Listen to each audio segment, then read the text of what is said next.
बहुत पुराने जमाने में जब धरती पर अंधकार और बुराई का साम्राज्य था, असुरों का जुल्म बहुत बढ़ गया था। वे निर्दोष लोगों को सताते और देवताओं को चुनौती देते थे। देवता कमजोर हो गए थे, उनकी शक्ति क्षीण हो चुकी थी और वे असुरों के सामने असहाय महसूस कर रहे थे। देवराज इंद्र बहुत परेशान थे। उन्होंने देवताओं की सभा बुलाई और सभी से सलाह मशविरा किया। इंद्र ने विष्णु से प्रार्थना की कि वे इस संकट से उबारें। भगवान विष्णु ने एक उपाय सोचा। उन्होंने सोचा कि असुरों को पराजित करने के लिए उन्हें एक विशेष अवतार लेना होगा। वे एक ब्राह्मण का रूप धारण करेंगे। यह रूप उन्हें असुरों को धोखा देने और उनकी शक्ति को समाप्त करने में मदद करेगा। यह अवतार होगा वामन अवतार। वामन अवतार के रूप में वे असुरों के घमंड को चूर चूर करेंगे। कश्यप ऋषि और माता अदिति के घर वामन का जन्म हुआ।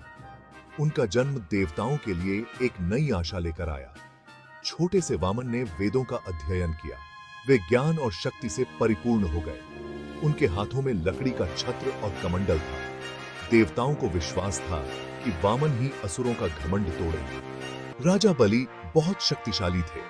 उनकी शक्ति और पराक्रम की कहानियां दूर दूर तक फैली हुई थीं। वे दानवीर के नाम से फेमस थे। उनकी उदारता और दानशीलता के किस्से हर किसी की जुबान पर थे। उनकी दानवीरता की कोई तुलना नहीं थी। वे हमेशा अपने प्रजा की भलाई के लिए तत्पर रहते थे और कभी भी किसी को खाली हाथ नहीं लौटाते थे। राजा बलि ने एक यज्ञ करवाया। यह यज्ञ बहुत ही भव्य और विशाल था, जिसमें सभी देवताओं और ऋषियों को आमंत्रित किया गया था। उन्होंने सबको दान देने का वचन दिया। राजा बलि ने प्रतिज्ञा की कि वे यज्ञ में आए हर व्यक्ति को उसकी इच्छा के अनुसार दान देंगे।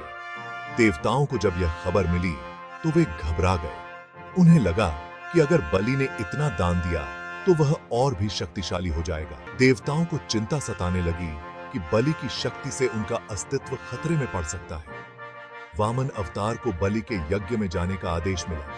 भगवान विष्णु ने वामन अवतार धारण कर बलि के यज्ञ में जाने का निश्चय किया। देवता बेसब्री से इंतजार करने लगे।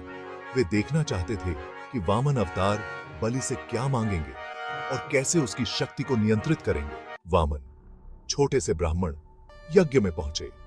राजा बलि ने उनका स्वागत किया। ब्राह्मण देव, आपको क्या चाहिए? बलि ने पूछा। वामन ने कहा, मुझे बस 3 पग जमीन चाहिए। बलि हंस पड़े। 3 पग जमीन? क्या मांग रहे हैं यह ब्राह्मण? गुरु शुक्राचार्य को कुछ ठीक नहीं लगा। उन्होंने बलि को चेतावनी दी। बलि अपनी बात पर अड़े रहे। उन्होंने वामन को 3 पग जमीन देने का वादा किया। वामन ने अपना रूप बदलना शुरू कर दिया। वे विशालकाय हो गए। उनका एक पैर पूरी पृथ्वी पर छा गया। दूसरे पैर से उन्होंने आकाश को नाप लिया। अब तीसरा पैर कहां रखें?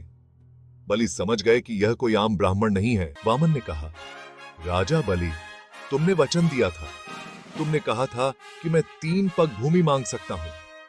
अब तीसरा पैर कहां रखूं? बलि ने नम्रता से अपना सिर झुकाया। उन्होंने सोचा कि वामन का यह रूप कोई साधारण नहीं है। उन्होंने कहा, प्रभु, मेरा सब कुछ आपका है। आप जो चाहें वह कर सकते हैं। आप तीसरा पैर मेरे सिर पर रखें। वामन ने बलि को पाताल लोक का राजा बना दिया। बलि ने इसे अपनी किस्मत मानकर स्वीकार किया। बलि के दान की सबने तारीफ की। देवता खुश हुए। उन्होंने बलि की उदारता और समर्पण की सराहना की। असुरों का घमंड चूर चूर हो गया था। बलि का यह बलिदान असुरों के लिए एक सीख बन गया। वामन अवतार हमें सिखाते हैं कि घमंड का नाश होता है। राजा बलि की कहानी दान की ग्रेटनेस दिखाती है। बलि ने अपना सब कुछ त्याग दिया। सच्चा दान वही है जो बिना किसी स्वार्थ के दिया जाता है। यह कहानी हमें इंस्पायर करती है कि हम दयालु और दानी बने। यही जिंदगी का असली मतलब है।